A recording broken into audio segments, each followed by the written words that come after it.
FiOS, a network ahead.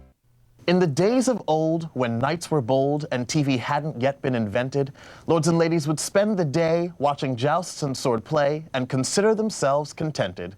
If you've ever wanted a taste of what it must have been like to live during the Middle Ages, Karina can show us faster than you can say King Arthur. It has all the trappings of a royal tournament in 11th century Spain. Knights on horseback proudly displaying their colors as they prepare to compete in tests of skill and valor. Welcome to Medieval Times in Lyndhurst, New Jersey. I play the Green Knight. His name is Don Temple, and he is the most arrogant and probably the best knight there is. It's a unique kind of dinner theater. Guests don't just come to dine, they come to be transported back in time. They will experience horses, knights fighting, knights jousting. They'll get to eat with their hands. They get so much. They'll get to see kings, the princess, everything. Wait, did he say eat with their hands? Eat with their hands. Visitors have to eat with their fingers because in the 11th century, utensils were tools of witchcraft. So to not eat with your fingers was kind of a sign that you were a witch or a wizard or something like that, so you'd probably be burned at the stake. So we kind of encourage people to eat with their fingers at all times. That's certainly good to know. Anyway, while you're eating, you're being entertained. And although these knights are actors, the physical demands of the role are very real. It takes a lot of hard work and effort to be a knight at Medieval Times. You have to train for a period of usually 6 to 8 months. So you got to learn how to ride a horse, you got to learn how to fight with all the weapons, as well as joust. Jousting is one of the hardest skills to master. Only the most experienced riders get to do it. The rules are rather simple. 2 fully armored knights face each other, and when the signal is given, they charge at each other with lowered lances. Basically, it is the first man to be dismounted off his horse by the other guy hitting him. Then there was also how much you broke of your lance on their shield. The bigger a hit on them, the more your lance broke, and you got points as you went through the tournament. And you ended up winning by the amount of points you had, or if you knocked your opponent off the horse. Sword fighting, even when carefully rehearsed for the show, isn't for the faint of heart either. It's the most interesting point of our job is to fight hand to hand with swords, you know, and it's dangerous, but we're all well trained, and we do it to the best of our ability not to hurt each other. They're real swords, but they are made with a modern metal called titanium. So they are a bit lighter than real steel swords would be. You can see that when they spark together when they hit. Andrew explained that their costumes are specially designed with safety in mind. We have gauntlets and gloves that are used for protection, but they're not what they would have had in the medieval age. Our belts are thick gauge leather so that we can hit each other in the belts at certain points in the show, and the thicker the leather, the less we're going to hurt each other. I asked Juan if he could teach me a few sword fighting skills. First step, you need a sword. Here you go. All right, that is a spada. One-handed sword, I have one as well. To begin, feet shoulder width apart, bend the knees, sword extended, just so we cross. All right, now you're going to step forward with your left leg, I'm going to step back with my right. Now take your sword out behind you and swing from my shoulder. Step and step at the same time, yep. Good, try to get the edge. Sounds a little better. Good, now you're going to take it up my sword, take it to the other side, and come here, and step. Aha, again. Okay. Do it again. And now swing, step. Whoa! Good job. Did well. Thank you. So now you learned the basics of sword fighting. If you ever do get in a sword fight, you have some skills to use to defend yourself. Thank you. Congratulations. Good job. Coming up, we'll get up close and personal with the knight's weapons of war. Look closely at history in the making. This $50 Buffalo gold piece is the purest gold coin ever struck by the U.S. government.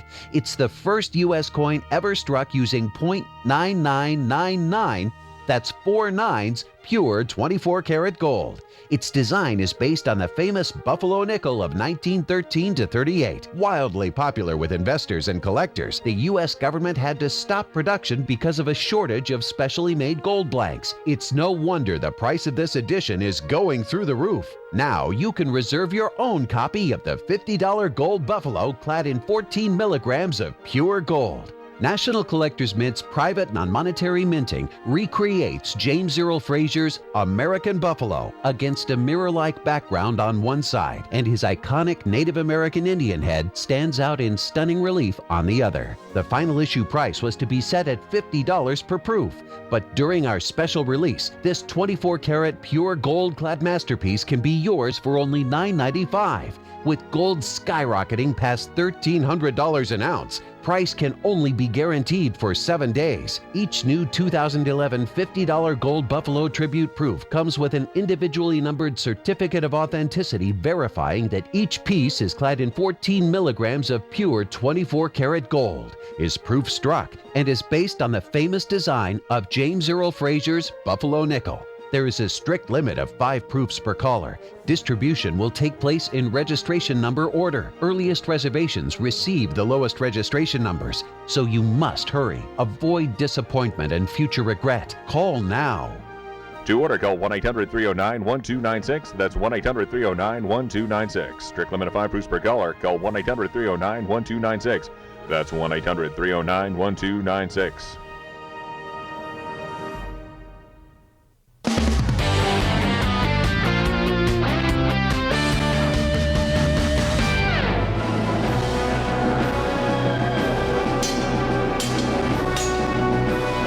We're back at Medieval Times, where Juan is giving me a behind-the-scenes tour.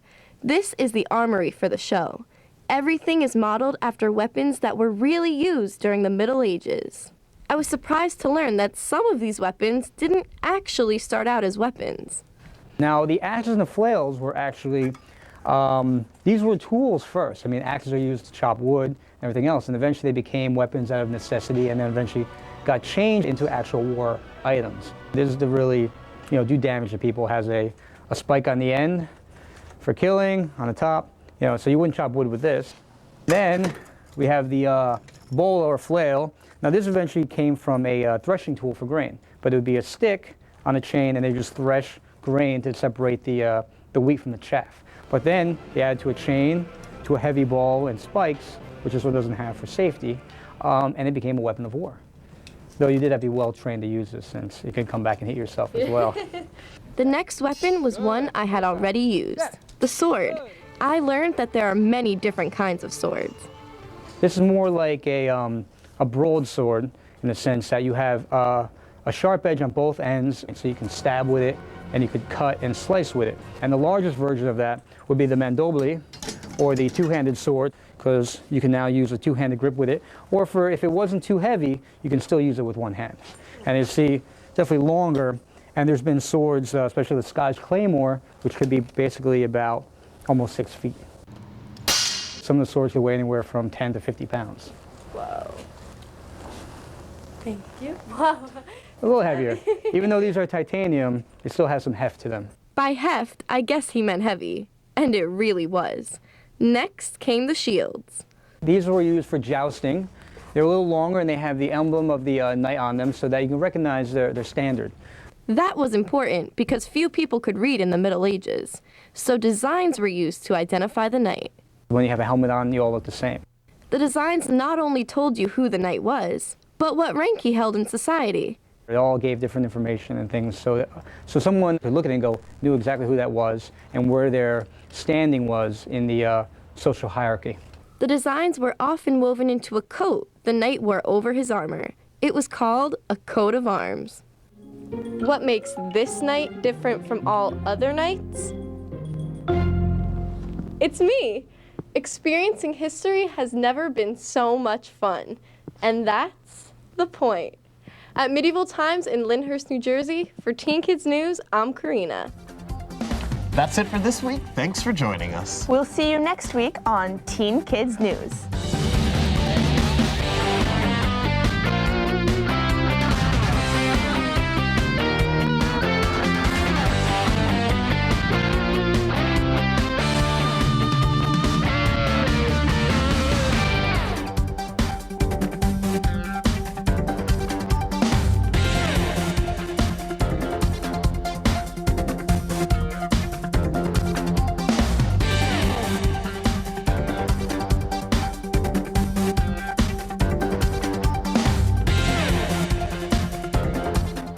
Write to us at info@teenkidsnews.com. Here's a shout out